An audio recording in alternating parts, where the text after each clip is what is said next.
जय हिंद दोस्तों, कैसे हैं सभी। आई होप आप सभी अच्छे होंगे, खुश होंगे, मस्त होंगे। तो फ्रेंड्स, आज हम लेकर आए हैं आप लोगों के लिए एक बहुत ही महत्वपूर्ण सेशन, जिसमें हम कवर कराने वाले हैं भारतीय संविधान सभा और राष्ट्रपति, उपराष्ट्रपति और प्रधानमंत्री से संबंधित कुछ इम्पोर्टेंट फैक्ट्स। और उसके साथ साथ हम इस वीडियो में कवर कराएंगे वर्तमान में कौन किस विभाग में मंत्री है। फ्रेंड्स, बने रहिए हमारे साथ वीडियो के एंड तक। वीडियो को लाइक और शेयर कर दीजिए। चलिए बिना किसी देरी के वीडियो को हम शुरुआत करते हैं। तो फ्रेंड्स, स्क्रीन पर है संविधान सभा एवं संविधान निर्माण कैसे हुआ। तो ये संविधान निर्माण की सर्वप्रथम मांग जो थी वो बाल गंगाधर तिलक द्वारा 1895 में स्वराज विधेयक द्वारा की गई थी। तो फ्रेंड्स, जो भी फैक्ट हम इस वीडियो में कवर कराएंगे वो सारे के सारे फैक्ट्स इम्पोर्टेंट और एग्ज़ाम के पॉइंट ऑफ व्यू से बहुत ही ज़्यादा हेल्पफुल होने वाले हैं। 1916 में होम रूल लीग आंदोलन चलाया गया, जिसमें घरेलू शासन संचालन की मांग अंग्रेजों से की गई थी। और वहीं 1922 में महात्मा गांधी जी ने संविधान सभा और निर्माण की मांग प्रबलता तरीके से की और कहा कि जब भी भारत को स्वाधीनता मिलेगी, भारतीय संविधान का निर्माण भारतीय लोगों की इच्छाओं के अनुकूल होना चाहिए, यानी भारतीय लोगों के अनुकूल होना चाहिए। अगस्त 1928 में नेहरू रिपोर्ट बनाई गई, जिसकी अध्यक्षता जो थी वो पंडित जवाहरलाल नेहरू, यानी पंडित मोतीलाल नेहरू, जो कि पंडित जवाहरलाल नेहरू जी के पिता थे। इसका निर्माण बम्बई में किया गया 1928 में नेहरू रिपोर्ट। और इस रिपोर्ट के अंतर्गत जो था ब्रिटिश भारत का पहला लिखित संविधान बनाया गया, जिसमें मौलिक अधिकार, अल्पसंख्यकों को अधिकारों और अखिल भारतीय संघ एवं डोमिनियन स्टेट के प्रावधान रखे गए थे। और वहीं इसका सबसे प्रबलतम विरोध मुस्लिम लीग ने और रियासती राजाओं ने किया था। नेक्स्ट है 1929 में जवाहरलाल नेहरू की अध्यक्षता में कांग्रेस का लाहौर सम्मेलन हुआ, जिसमें पूर्ण स्वराज की मांग की गई। ये काफ़ी इम्पोर्टेंट है। और 1936 में कांग्रेस का फैजलपुर सम्मेलन आयोजित किया गया, जिसमें कांग्रेस के मंच से पहले बार चुनी हुई संविधान सभा द्वारा संविधान निर्माण की मांग की गई। ये भी काफ़ी इम्पोर्टेंट है। वहीं नेक्स्ट है हमारा मार्च 1942 में दूसरे विश्व युद्ध से उपजी परिस्थितियों के उपरांत क्रिप्स मिशन भारत भेजा गया था, जो एक सदस्य का था। इसने युद्ध के बाद भारत में उत्तरदायी शासन की मांग को मानने का वचन दिया, लेकिन यहाँ भी डोमिनियन स्टेट अवधारणा रखी गई, इसलिए ये भी फेल हो गया। वहीं बात करें जिसे कांग्रेस लीग और गांधी जी ने नामंजूर कर दिया था। गांधी जी ने इस मिशन को पोस्ट डेटेड चेक कहा था।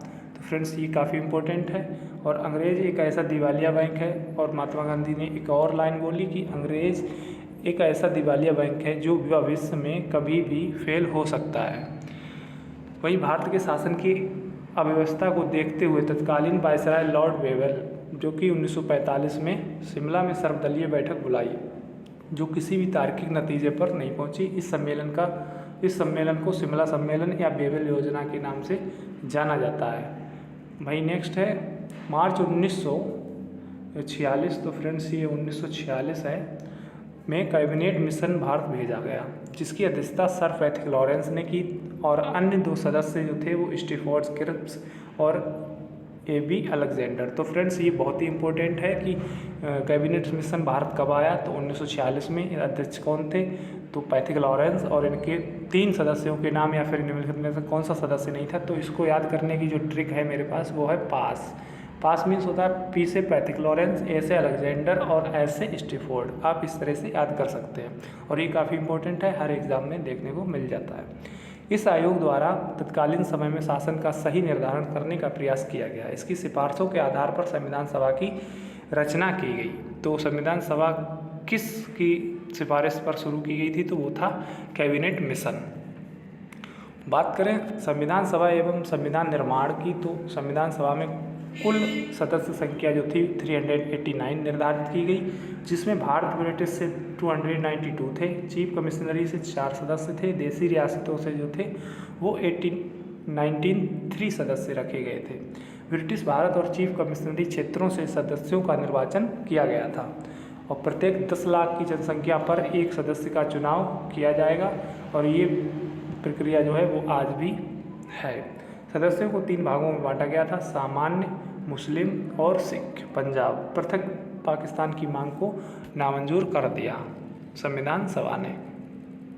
और वहीं नेक्स्ट है कि इसी आयोग की सिफारिशों के आधार पर यानी कैबिनेट मिशन की सिफारिशों के आधार पर 1946 में चुनाव संपन्न कराए गए, जिसमें कांग्रेस ने 208 सीटें और मुस्लिम लीग ने 73 एंड अन्य 15 सीटें अन्य लोगों ने जीती। और 4 चीफ कमिश्नरी क्षेत्र जो हैं, कई बार एग्जाम्स में पूछा जाता है कि निम्नलिखित में से कौन सा चीफ कमिश्नरी क्षेत्र नहीं है, तो इसमें 4 कमिश्नरी क्षेत्र थे। आज का दिल्ली, कर्नाटक का, अजमेर मेरवाड़ राजस्थान का, और ब्रिटिश बलूचिस्तान जो कि अभी पाकिस्तान में है। और इसी आधार पर अंतरिम सरकार का गठन 1946 में किया गया, जिसमें 2 सितंबर 1946 से कार्य करना प्रारंभ किया, जिसमें मुस्लिम लीग ने भाग नहीं लिया था।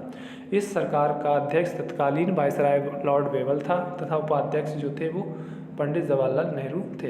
इस सरकार ने सदस्य संख्या नेहरू सब सहित 14 रखी थी। 26 अक्टूबर 1946 को इस सरकार का पुनर्गठन किया गया। लीन ने 5 प्रतिनिधित्व इसमें शामिल किए गए। और वहीं बात करें मार्च 1947 में माउंटबेटन भारत के वायसराय बने और इन्होंने 3 जून 1947 को एक योजना प्रस्तुत की, जिसे विभाजन, माउंटबेटन या जून योजना 3 नामों से जाना जाता है।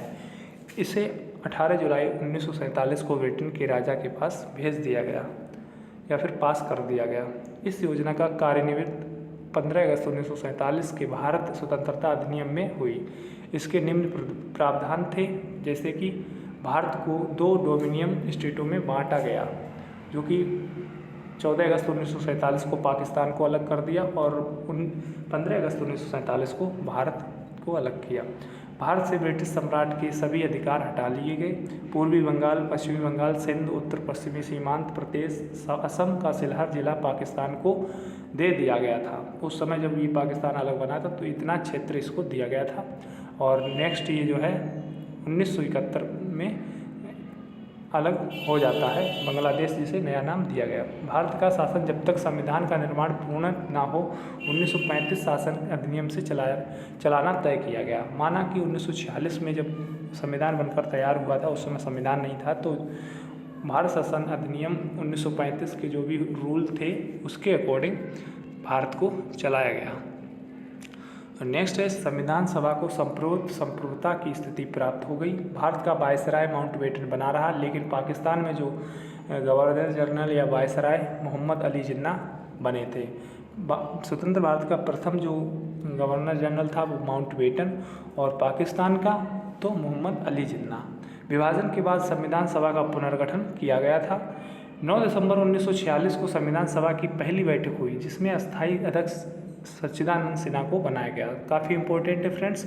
और ये पहली बैठक जो थी वो नई दिल्ली में हुई थी और इसके अस्थायी सदस्य थे जो कि डॉक्टर सच्चिदानंद सिन्हा थे।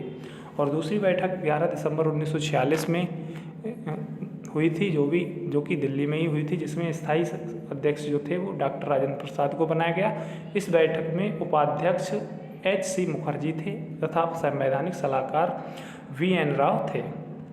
नेक्स्ट क्वेश्चन है, तीसरी बैठक 13 दिसंबर 1946 को बुलाई गई, जिसमें नेहरू जी द्वारा उद्देश्य प्रस्ताव पेश किया। तो फ्रेंड्स काफ़ी इम्पोर्टेंट है। और संविधान सभा ने 22 जनवरी 1947 को अपना लिया।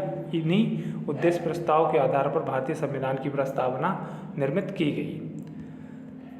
नेक्स्ट है संविधान सभा निर्माण हेतु कुछ समितियों का गठन किया गया। तो फ्रेंड्स ये जो है समितियाँ बहुत ही ज़्यादा इम्पोर्टेंट हैं, हर एग्ज़ाम्स में पूछी जाती है। तो भारतीय संविधान से संबंधित जितनी समितियां हैं वो हम अभी इसमें डिस्कस करने वाले हैं। तो देखते हैं, संघ समिति, संविधान समिति और राज्यों के लिए समिति। तो ये सारी समितियां पंडित जवाहरलाल नेहरू के अंडर में थी। और वहीं नेक्स्ट है राज्यों तथा रियासतों से परामर्श समिति और मौलिक अधिकार एवं अल्पसंख्यक समिति और प्रांतीय संविधान समिति। ये तीनों समिति जो थी वो उस समय सरदार पटेल के पास थी। और मौलिक अधिकारों पर उप समिति, ये एक बार एग्जाम्स में पूछा गया था। मौलिक अधिकारों की समिति जो थी वो सरदार पटेल जी के पास थी और उप समिति जो थी वो JV कृपलानी के पास थी। और झंडा समिति भी JV कृपलानी के पास थी। प्रक्रिया नियम समिति संचालन डॉक्टर राजेंद्र प्रसाद, सर्वोच्च न्यायालय से संबंधित समिति SH वरदाचार्य। और प्रारूप संविधान का परीक्षण करने वाली समिति अल्लादी कृष्णा स्वामी अय्यर। प्रारूप समिति ड्राफ्टिंग मसौदा समिति, ये डॉक्टर भीमराव अंबेडकर, और इन्होंने ही हमारा संविधान बनाया था। संविधान समीक्षा आयोग MN पेक्टाचलैया। और फ्रेंड्स, प्रारूप समिति के जो है बहुत ही इम्पोर्टेंट है कि प्रारूप समिति में कितने सदस्य थे, तो इसमें कुल 7 सदस्य थे। पहले थे डॉक्टर BR अम्बेडकर जो कि अध्यक्ष थे, अल्लादी कृष्णा स्वामी अय्यर, और थर्ड थे N Gopal Swami Iyer, fourth Kanhaiyalal Maneklal Munshi, fifth N Madhavrao जो कि मित्तल के स्थान पर आए थे, TT कृष्णामाचारी यह DP खेतान के स्थान पर आए थे, और मोहम्मद सादुल्ला। ये 7 मेंबर्स काफ़ी इम्पोर्टेंट है। नेक्स्ट क्वेश्चन है हमारा, प्रारूप समिति 29 अगस्त 1947 को गठित की गई थी। संविधान सभा में पहली बैठक के अंतर्गत 207 सदस्यों ने भाग लिया, और संविधान सभा में कुल 15 महिलाओं ने भाग लिया, 8 महिलाओं ने संविधान पर हस्ताक्षर किए। ये पॉइंट भी काफ़ी इम्पोर्टेंट है, उस समय भी काफ़ी महिलाओं का योगदान था। 15 अगस्त 1947 को भारत विभाजन उपरांत संविधान सभा सदस्य संख्या घटकर 324 रह गई, और बाकी के जो सदस्य थे वो पाकिस्तान चले गए। अक्टूबर 1947 को संविधान सभा में सदस्य संख्या घटकर 299 रह गई। संविधान सभा द्वारा संविधान के कुल 3 वाचन संपन्न किए गए थे। अंतिम वाचन 17 नवंबर 1949 26 नवंबर 1949 तक चला था। कुल बैठकें 105 और 12 अधिवेशन संपन्न किए। भारत विभाजन से पूर्व 4 अधिवेशन संपन्न किए गए थे, ये भी इम्पोर्टेंट है। नेक्स्ट है हमारा 7वें अधिवेशन में महात्मा गांधी को श्रद्धांजलि अर्पित की गई थी, जो कि 1948 मई 1949 में भारत ने राष्ट्रमंडल की सदस्यता ग्रहण करना सुनिश्चित किया। तो फ्रेंड्स, ये जो राष्ट्रमंडल है वो एक कमेटी है या फिर बोले तो एक संगठन है जिसमें वो सभी देश रहते हैं जो कभी ब्रिटेन के गुलाम हुआ करते थे, तो उनको उस राष्ट्रमंडल की सदस्यता ग्रहण करनी पड़ती है। भारतीय संविधान सहमति और समायोजन के आधार पर बनाया गया था। भारतीय संविधान सभा ने 2 प्रकार के कार्य किए, देखते हैं कौन कौन से। पहला था जब संविधान निर्माण का कार्य किया जाता था तो इसकी अध्यक्षता डॉक्टर राजेंद्र प्रसाद करते थे, और जब संविधान सभा विधायिका के रूप में कार्य करती थी तो अध्यक्षता जो थे वो गणेश वासुदेव मावलंकर द्वारा की जाती थी। और प्रथम भारतीय राष्ट्रपति डॉक्टर राजेंद्र प्रसाद, और वहीं बात करें प्रथम लोकसभा अध्यक्ष तो ये थे GV मावलंकर। संविधान सभा की अंतिम बैठक निर्माण हेतु 24 नवंबर 1949 को आयोजित की गई। इस दिन 284 लोगों ने संविधान पर हस्ताक्षर किए थे, और हस्ताक्षर करने वाला पहला व्यक्ति जवाहरलाल नेहरू थे, और राजस्थान से हस्ताक्षर करने वाले पहले व्यक्ति बलवंत सिंह मेहता थे, और राजस्थान से कुल 12 सदस्य भेजे गए थे संविधान सभा में। वही नेक्स्ट क्वेश्चन है, 11 सदस्य देशी रियासतों से एक चीफ कमिश्नरी अजमेर मेरवाड़ क्षेत्र से है। 26 नवंबर 1949 को संविधान के 15 अनुच्छेद में नागरिकता अंतरिम संसद संक्रमणकालीन उपबंध लागू किए गए। संपूर्ण संविधान 26 जनवरी 1950 को लागू किया गया, लेकिन लागू करने से पूर्व 24 जनवरी 1950 को अंतिम बैठक बुलाई गई, जिसमें डॉक्टर राजेंद्र प्रसाद को भारत का राष्ट्रपति चुना गया। राष्ट्रीय गीत और राष्ट्रगान को अपनाया गया। राष्ट्रगान रविंद्रनाथ टैगोर पहली बार 1911 में कोलकाता अधिवेशन में गाया था। अवधि लगभग 52 सेकंड। रचना मूल बांग्ला भाषा में की गई, और राष्ट्रीय गीत के जो रचयिता थे वो बंकिम चंद्र चटर्जी थे। यह मूलतः संस्कृत में और आनंद मठ से लिया गया था। अगला है हमारा जो कि काफ़ी इम्पोर्टेंट है, संविधान की प्रस्तावना और उसमें निहित शब्दों के अर्थ। तो फ्रेंड्स, संविधान की प्रस्तावना से एक क्वेश्चन डेफिनेटली बनता है। तो इसमें संविधान की प्रस्तावना जो है वो शुरू होती है, हम भारत के लोग, और भारत को एक संपूर्ण प्रभुत्व संपन्न समाजवादी पंथ निरपेक्ष लोकतांत्रिक गणराज्य बनाने के लिए। तो फ्रेंड्स, इसमें 5 शब्द हैं, प्रभुत्व संपन्न, समाजवादी, पंथ निरपेक्ष, लोकतंत्र और गणराज्य।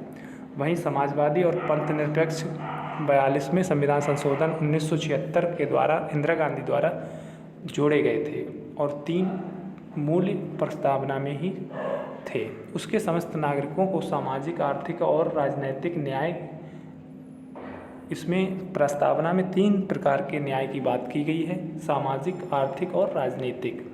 और विचार, अभिव्यक्ति, विश्वास, धर्म और उपासना की स्वतंत्रता।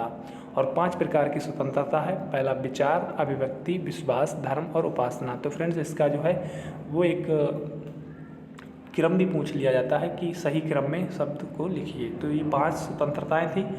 और अवसर की समता प्राप्त कराने के लिए उन सब व्यक्ति की गरिमा, राष्ट्र की एकता, अखंडता सुनिश्चित करने वाली बंधुता बढ़ाने के लिए दृढ़ संकल्प होकर अपनी इस संविधान सभा में आज तारीख यानी 26 नवंबर 1949 ईस्वी में इसको अंगीकृत, अधिनियमित और आत्मसमर्पित किया गया था। तो फ्रेंड्स ये जो हिंदी में लिखा है, मिति मार्गशीर्ष शुक्ल सप्तमी संवत 2006 विक्रमी। तो ये कई बार एग्जाम्स में पूछा जाता है हिंदी में, तो आप लोग इसको याद कर लीजिए। और वही बात करते हैं भारतीय नागरिकों के मूल अधिकार की। तो भाग 3 और अनुच्छेद 14 से लेके 35 तक भारतीय मौलिक अधिकार हैं। समता, पहला जो मौलिक अधिकार है वो है समानता का अधिकार, जो कि अनुच्छेद 14 से लेकर 18 तक है। स्वतंत्रता का अधिकार 19 से 22 तक है। और संपत्ति रखने का अधिकार जो था वो अनुच्छेद 31 में हुआ करता था, लेकिन 44वें संविधान संशोधन 1978 के तहत इस संपत्ति के अधिकार को कानूनी अधिकार बना दिया गया। और नेक्स्ट है शोषण के विरुद्ध अधिकार, जो कि 23 से 24 तक है। धार्मिक स्वतंत्रता का अधिकार 25 से 28 तक। शिक्षा एवं संस्कृति का अधिकार 29 से 30 तक है। संवैधानिक उपचारों का अधिकार अनुच्छेद 22 में है, जिसे डॉक्टर भीमराव अंबेडकर ने संविधान की आत्मा कहा था, तो वो है अनुच्छेद 32। और बात करें जो हमारा एक संपत्ति का अधिकार था, वो 44वें संविधान संशोधन से पहले अनुच्छेद 31 के अंतर्गत एक मौलिक अधिकार था, लेकिन इस संशोधन के बाद इस अधिकार को अनुच्छेद 300A के अंतर्गत एक विधिक अधिकार के रूप में स्थापित कर दिया गया। तो फ्रेंड्स अब ये जो है 300A में है और फिलहाल ये अनुच्छेद 31 अब निरस्त कर दिया गया है। अब बात करेंगे हम लोग भारत का राष्ट्रपति। तो फ्रेंड्स भारत के राष्ट्रपति से भी काफ़ी क्वेश्चन बनते हैं। भारत के संविधान भाग 5 में अनुच्छेद 52 से 78 तक संघ की कार्यपालिका का वर्णन किया गया। इसमें राष्ट्रपति, उपराष्ट्रपति, प्रधानमंत्री, मंत्रिमंडल एवं महान्यायवादी आते हैं। भारत का राष्ट्रपति भारत राज्य का प्रमुख एवं संवैधानिक प्रमुख होगा। ये और राष्ट्रपति का प्रथम नागरिक एवं देश की एकता एवं अखंडता का प्रतीक है। और राष्ट्रपति बनने के लिए जो योग्यताएं हैं, राष्ट्रपति पद के लिए जो अर्हताएं हैं, वो है भारत का नागरिक होना, 35 वर्ष की आयु पूर्ण कर चुका हो। कई बार एग्जाम्स में पूछा जाता है कि राष्ट्रपति बनने के लिए अधिकतम आयु कितनी होनी चाहिए। तो फ्रेंड्स इसमें अधिकतम आयु सीमा नहीं है, न्यूनतम है 35 वर्ष। और कोई भी व्यक्ति भारत में कितनी भी बार राष्ट्रपति रह सकता है। लोकसभा का सदस्य निर्वाचित होने के योग्य, तो फ्रेंड्स ये योग्य होना चाहिए, ना कि किसी भी सदन का सदस्य हो। लोग चुनाव के समय लाभ के पद पर ना हो। और बात करें राष्ट्रपति के जो कार्यकाल, भारत का राष्ट्रपति का कार्यकाल 5 वर्ष होता है और वहीं अमेरिका के राष्ट्रपति का कार्यकाल 4 वर्ष होता है। चुनाव संबंधी विवादों की जांच जो है, अगर राष्ट्रपति के चुनाव से संबंधित कोई भी विवाद होता है तो वो डायरेक्ट उच्च न्यायालय में, उच्चतम न्यायालय यानी सर्वोच्च न्यायालय में जाता है। यदि उच्चतम न्यायालय राष्ट्रपति की नियुक्ति को अवैध करता है तो राष्ट्रपति द्वारा पूर्व किए गए कार्य अवैध नहीं होंगे। माना कि अगर राष्ट्रपति का जो चुनाव हुआ वो अवैध तरीके से हुआ है, लेकिन उनके द्वारा जो कार्य हैं वो सभी लीगल माने जाएंगे। इस तरह का जो है प्रावधान है। राष्ट्रपति के चुनाव को इस आधार पर चुनौती नहीं दी जा सकती कि निर्वाचक मंडल अपूर्ण है, किसी सदस्य का पद रिक्त है। माना अगर राष्ट्रपति का चुनाव होने को है या किसी राज्य में जो है विधानसभा भंग है या फिर कोई भी सांसद की सीट खाली है, कोई भी लोकसभा की सीट या राज्यसभा की, तो उस समय राष्ट्रपति का जो निर्वाचन है वो रोका नहीं जाएगा। जितने भी सदस्य उस समय मौजूद होंगे उनसे ही राष्ट्रपति का चुनाव करा लिया जाएगा। राष्ट्रपति के चुनाव के लिए नामांकन में उम्मीदवारों को कम से कम 50 प्रस्तावक और 50 अनुमोदक होने चाहिए। रिजर्व बैंक में 15,000 रुपये जमानत राशि जमा करनी होगी। यदि कुल मतों का 1/6 भाग उम्मीदवार प्राप्त नहीं करता है तो यह राशि जब्त हो जाएगी। यानी 1/6 भाग अगर राष्ट्रपति अपने चुनाव में प्राप्त नहीं करता है तो उसके द्वारा जो जमा की राशि वो जब्त कर ली जाएगी, वापस नहीं मिलेगी।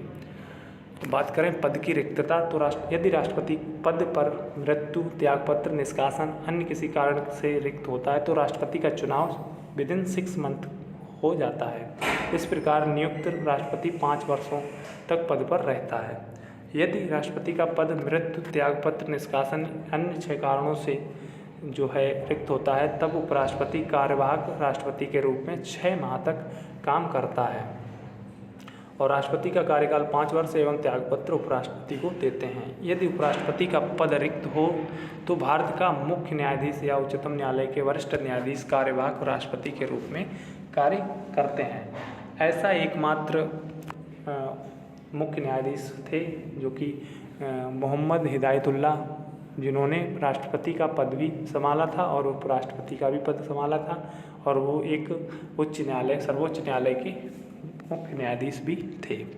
जब कोई व्यक्ति जैसे उपराष्ट्रपति भारत का मुख्य न्यायाधीश कार्यवाहक राष्ट्रपति के रूप में कार्य करता है तो उनको राष्ट्रपति की समस्त शक्तियाँ उन्मुक्तियाँ प्राप्त होती हैं, सभी विशेष अधिकार मिलते हैं जो कि एक राष्ट्रपति को दिए जाते हैं।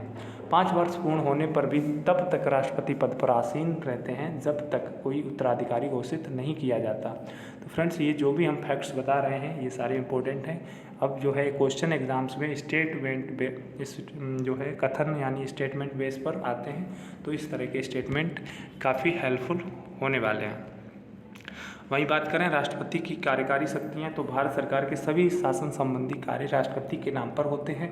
राष्ट्रपति नियम बना सकता है ताकि वह जो आदेश है दे वह वैध हों। राष्ट्रपति ऐसे नियम बना सकता है जिसमें केंद्र सरकार सहज रूप से कार्य करे एवं मंत्रियों को कार्य का वितरण सहजता से हो सके। राष्ट्रपति प्रधानमंत्री एवं अन्य मंत्रियों की नियुक्ति करता है। राष्ट्रपति महान्यायवादी की नियुक्ति करता है एवं उसके वेतन आदि का निर्धारण करता है। वह भारत के महानियंत्रक एवं महालेखा परीक्षक, मुख्य चुनाव आयुक्त, अन्य चुनाव आयुक्तों, संघ लोक सेवा आयोग के अध्यक्ष व सदस्यों, राज्य के राज्यपालों, वित्त आयोग के अध्यक्ष सदस्यों की नियुक्ति करता है। ये फ्रेंड्स काफ़ी इंपॉर्टेंट है। इन सब की नियुक्ति जो है वो राष्ट्रपति द्वारा की जाती है। अब बात करते हैं राष्ट्रपति की कार्यकारी शक्तियाँ। केंद्र के प्रशासनिक कार्यों एवं विधायिका के प्रस्ताव से संबंधित जानकारी प्रधानमंत्री से मांग सकता है।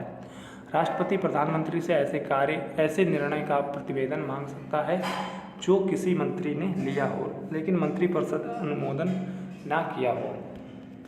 वही नेक्स्ट है, वह अनुसूचित जाति, जनजाति एवं पिछड़ा वर्गों के लिए आयोग की नियुक्ति कर सकता है। केंद्र और राज्य तथा विभिन्न राज्यों के मध्य सहयोग के लिए अंतर्राज्यीय परिषद की नियुक्ति कर सकता है। स्वयं के द्वारा नियुक्त प्रशासकों के माध्यम से केंद्र शासित राज्यों का प्रशासन चलाता है। तो फ्रेंड्स, नेक्स्ट देखते हैं राष्ट्रपति की विधायिक शक्तियाँ।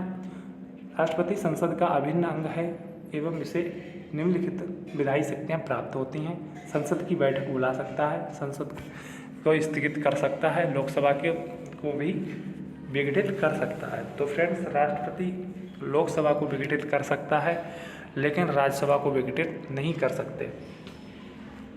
वहीं नेक्स्ट है, संसद के संयुक्त अधिवेशन को बुला सकता है जो कि अनुच्छेद 108 के तहत प्रत्येक वर्ष तथा प्रत्येक चुनाव के बाद संसद के प्रथम अधिवेशन को संबोधित करता है और संसद में निलंबित किसी विधेयक या अन्य संबंध में संसद को संदेश भेज सकता है। तो फ्रेंड्स, ये कुछ थी विधायिक शक्तियाँ।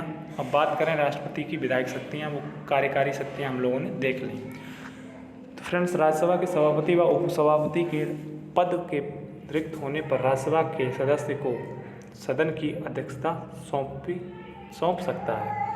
साहित्य, विज्ञान, कला एवं समाज सेवा से जुड़े तथा जानकार व्यक्तियों में से 12 सदस्यों को राज्यसभा के लिए मनोनीत कर सकता है। लोकसभा में 2 आंग्ल भारतीय समुदाय के व्यक्तियों को मनोनीत कर सकते हैं।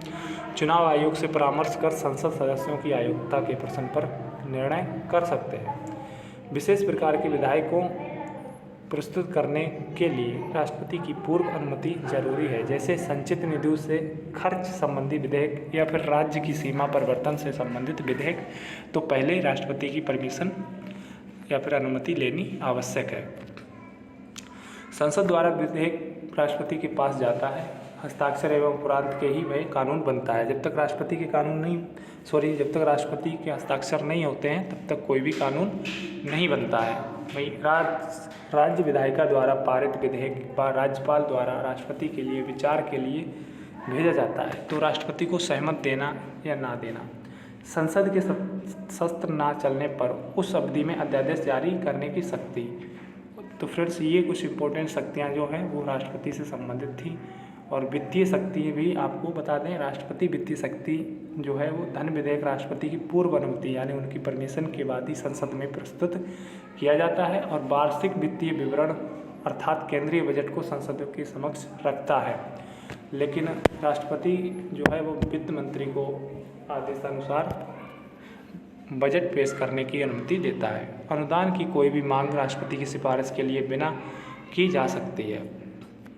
राष्ट्रपति भारत की आकस्मिक निधि अदृश्य व्यय हेतु अग्रिम भुगतान की व्यवस्था कर सकता है। राष्ट्रपति द्वारा ही कभी भी सडनली आपातकालीन संचित निधि जो है आकस्मिक निधि निकाल सकता है।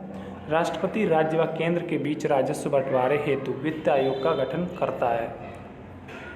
नेक्स्ट है फ्रेंड्स, राष्ट्रपति की न्यायिक शक्तियाँ। तो उच्चतम न्यायालय के मुख्य न्यायाधीश एवं उच्चतम न्यायालय व उच्च न्यायालय के मुख्य न्यायाधीश की नियुक्ति करता है और उच्चतम न्यायालय से किसी विधि तथा तथ्य पर सलाह ले सकता है, लेकिन सलाह राष्ट्रपति पर बाध्यकारी नहीं होगी। किसी अपराध के लिए दोष सिद्ध व्यक्ति के लिए दंडादेश को निलंबित, माफ़ या परिवर्तित कर सकता है। राष्ट्रपति की कूटनीतिक शक्तियाँ जो कि विदेशी राज्यों के लिए काम आती हैं। वहीं राष्ट्रपति की सैन्य शक्तियाँ जो है वो राष्ट्रपति भारत के सैन्य बलों का सर्वोच्च कमांडर होता है एवं थल सेना, जल व वायु के राष्ट्रपति थल सेना, जल व वायु सेना के प्रमुखों की नियुक्ति करता है। राष्ट्रपति संसद की अनुमति के अनुसार युद्ध व इसकी समाप्ति की घोषणा करता है।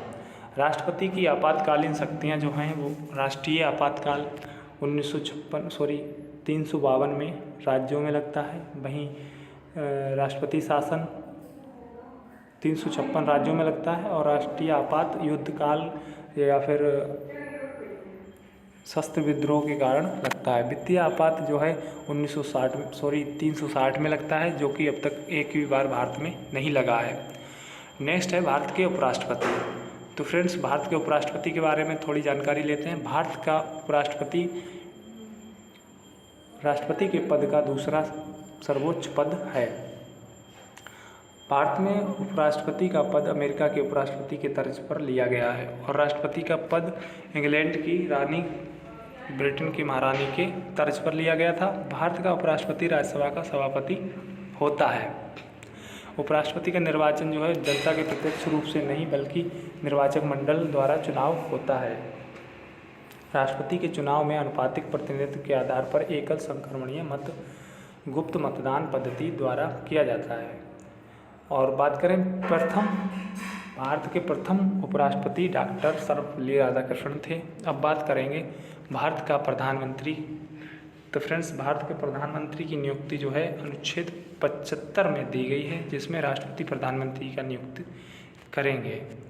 और यदि प्रधानमंत्री की अचानक मृत्यु हो जाए तब भी राष्ट्रपति अपने वैयक्तिक विवेक का उपयोग कर प्रधानमंत्री की किसी को नियुक्त कर सकते हैं।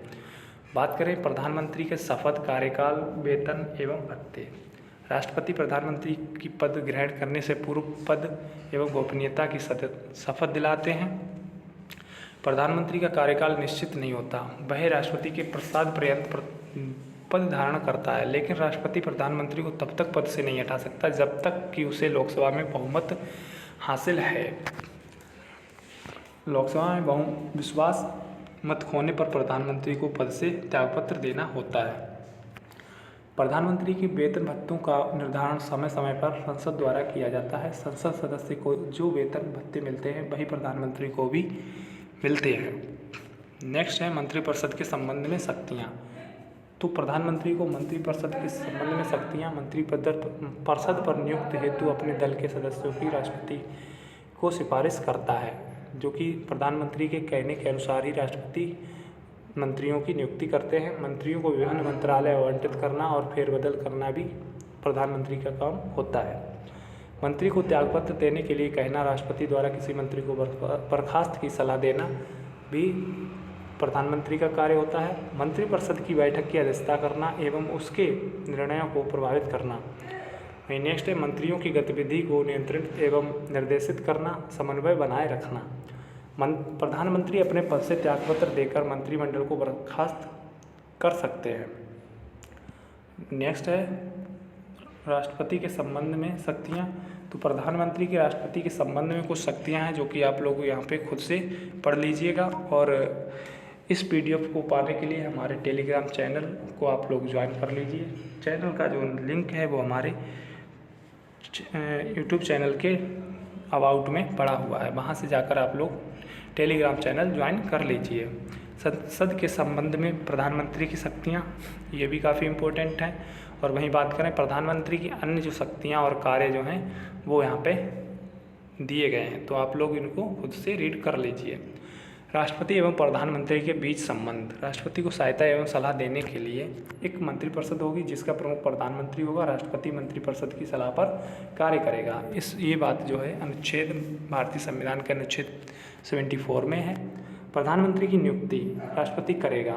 प्रधानमंत्री की सलाह पर अन्य मंत्रियों की भी नियुक्ति करेगा। मंत्री राष्ट्रपति प्रसाद पर्यंत अपना पद धारण करेंगे। मंत्रिपरिषद लोकसभा के प्रति सामूहिक रूप से उत्तरदायी होंगे। तो ये अनुच्छेद 75 में है। वहीं संघ के कार्यकलाप के प्रशासन संबंधी, विधान संबंधी प्रस्तावनाओं और मंत्रिपरिषद के सभी निर्णयों की जानकारी प्रधानमंत्री राष्ट्रपति को दे, ये अनुच्छेद 78 में इसका प्रावधान है। इसमें जो है मुख्यमंत्री चर्चा है कि जो मुख्यमंत्री प्रधानमंत्री आगे चलकर बने तो उनमें से कुछ नाम हैं, गिने चुने 6 लोग। पहले हैं मोरारजी देसाई जो कि गुजरात के मुख्यमंत्री थे और आगे चलकर वो प्रधानमंत्री बने। चौधरी चरण सिंह, बीपी सिंह और बीपी नरसिम्हा राव, HD देवगौड़ा, नरेंद्र मोदी जी जो कि अभी वर्तमान में भी हमारे प्रधानमंत्री हैं। तो फ्रेंड्स, ये हैं भारत के सभी प्रधानमंत्रियों की सूची। पहले थे पंडित जवाहरलाल नेहरू, ये सबसे लंबे कार्यकाल तक हमारे देश के प्रधानमंत्री रहे। दूसरे हैं लाल बहादुर शास्त्री जो कि विदेश में इनकी मृत्यु हो गई थी, ताशकंद जो कि कजाकिस्तान में पड़ता है।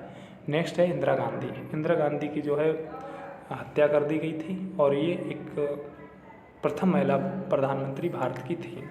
नेक्स्ट है मोरारजी देसाई, चरण सिंह, राजीव गांधी जो कि सबसे कम उम्र में बनने वाले प्रधानमंत्री थे, बीपी सिंह, नरेंद्र और चंद्रशेखर, पीवी नरसिम्हा राव, अटल बिहारी वाजपेयी और HD देवगौड़ा, इंद्र कुमार गुजराल, डॉक्टर मनमोहन सिंह और नरेंद्र मोदी जी जो कि वर्तमान में हैं। तो फ्रेंड्स, ये भी आप लोग PDF में खुद से डिटेल्स में रीड कर सकते हैं। वहीं मंत्रिपरिषद की संरचना, जो कि मंत्रिपरिषद 3 प्रकार के होते हैं। पहले होते हैं कैबिनेट मंत्री, जिनका हम इस वीडियो में जिक्र करेंगे कौन सा विभाग किसके पास है। दूसरा है राज्य मंत्री और तीसरे होते हैं उप मंत्री। तो फ्रेंड्स, ये 3 के तीनों काफ़ी इम्पोर्टेंट होते हैं। मंत्रिपरिषद एवं मंत्रिमंडल में अंतर। मंत्रिपरिषद एक संवैधानिक निकाय है। इसका वर्णन संविधान के अनुच्छेद 74 और 75 में किया गया, जबकि मंत्रिमंडल की व्यवस्था मूल संविधान में नहीं थी। 1978 में 44वें संविधान में ये जोड़ा गया। मंत्रिपरिषद एक बड़ा निकाय है जिसमें 60 से 70 मंत्री जोड़े जाते हैं, जबकि मंत्रिमंडल लघु निकाय है। इसमें 15 से 20 मंत्री शामिल होते हैं। मंत्रिपरिषद में मंत्रियों की 3 श्रेणी होती है, कैबिनेट मंत्री, राज्य मंत्री, उप मंत्री, जबकि मंत्रिमंडल में केवल कैबिनेट मंत्री ही शामिल होते हैं और कैबिनेट मंत्री जो हैं वो काफ़ी पावरफुल होते हैं। मंत्रिपरिषद को सभी शक्तियां केवल कागज़ में प्राप्त होती हैं, जबकि मंत्रिमंडल सभी शक्तियों को वास्तविक रूप से भी प्रयोग कर सकते हैं। तो फ्रेंड्स ये है मंत्रिमंडल की भूमिका, जो कि हमारे देश में क्या भूमिका रहती है। तो राजनीतिक और प्रशासनिक व्यवस्था में उच्चतम निर्णय लेने वाली संस्था है। केंद्र सरकार का मुख्य नीति निर्धारक अंग भी है। यह राष्ट्रपति की सलाहकारी संस्था है। इसकी सलाह राष्ट्रपति पर बाध्यकारी है। ये मंत्रिमंडल जो भी सलाह देगी तो वो राष्ट्रपति उसको मानने से इनकार नहीं कर सकते। सरकार के स्तर पर मुख्य आपदा प्रबंधन का कार्य करती है। सभी बड़े विधायी और वित्तीय मामलों को देखती है। यह उच्चतम स्तर पर अधिकारियों एवं प्रशासकों की नियुक्ति नियंत्रण करती है। यह संस्था विदेश नीतियों एवं देश मामलों को भी देखती है। तो फ्रेंड्स, जैसा कि हमने आपको बताया कि कैबिनेट मंत्रियों की लिस्ट जो है हमने दी रखी है। तो हमारे रक्षा मंत्री जो हैं वर्तमान में वो हैं राजनाथ सिंह, और गृह मंत्री सहकारिता मंत्री अमित शाह जी हैं। सड़क परिवहन और राजमार्ग मंत्री नितिन गडकरी जी हैं, और जनजातीय मामलों के मंत्री अर्जुन मुंडा सिंह, महिला एवं बाल विकास मंत्री स्मृति जुबिन ईरानी, और वाणिज्य और उद्योग मंत्री, उपभोक्ता मामले, खाद्य सार्वजनिक वितरण मंत्री जो हैं वो पीयूष गोयल जी हैं। नेक्स्ट है हमारा वित्त मंत्री की बात करें, और कारपोरेट मामलों के जो मंत्री हैं वो निर्मला सीतारमण जी हैं। कृषि और किसान कल्याण मंत्री नरेंद्र सिंह तोमर जी। विदेश मंत्री डॉक्टर सुब्रमण्यम जयशंकर प्रसाद, जिसे बोलते हैं एस जयशंकर प्रसाद। शिक्षा मंत्री और कौशल विकास उद्यमिता मंत्री धर्मेंद्र प्रधान जी हैं। संसदीय कार्य मंत्री कोयला और खान मंत्री प्रहलाद जोशी हैं। नेक्स्ट है लघु सूक्ष्म और मध्यम उद्यम मंत्री नारायण तातू राणे। रेल मंत्री, संचार मंत्री और इलेक्ट्रॉनिक सूचना प्रौद्योगिकी मंत्री अश्विनी वैष्णव जी हैं। बंदरगाह नौवहन जल मंत्री आयुष मंत्री ये सर्बानंद सोनोवाल हैं। अल्पसंख्यक और मामलों के मंत्री जो है स्मृति ईरानी हैं। सामाजिक न्याय और अधिकारिता मंत्री डॉक्टर वीरेंद्र कुमार हैं, और ग्रामीण विकास मंत्री पंचायती राज मंत्री गिरिराज सिंह हैं। वहीं नेक्स्ट बात करें, खाद्य प्रसंस्करण उद्योग मंत्री पाशुपति कुमार पारस हैं। जल शक्ति मंत्री गजेंद्र शेखावत हैं, और पृथ्वी विज्ञान मंत्री किरण रिजिजू हैं, और बिजली मंत्री नवीन राजकुमार सिंह जी हैं। नागरिक उड्डयन मंत्री ज्योतिराज सिंधिया, इस्पात मंत्री ज्योतिराज सिंधिया, ये दोनों विभाग इन्हीं के पास हैं।